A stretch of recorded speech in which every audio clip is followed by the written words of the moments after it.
నమస్కారం. ఎస్ఎన్ఎస్కి స్వాగతం.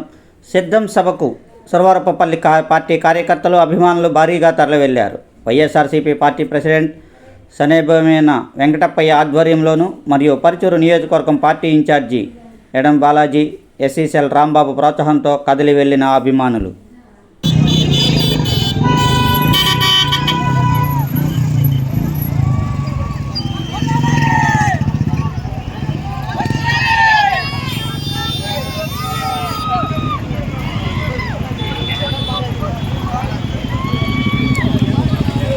బాగా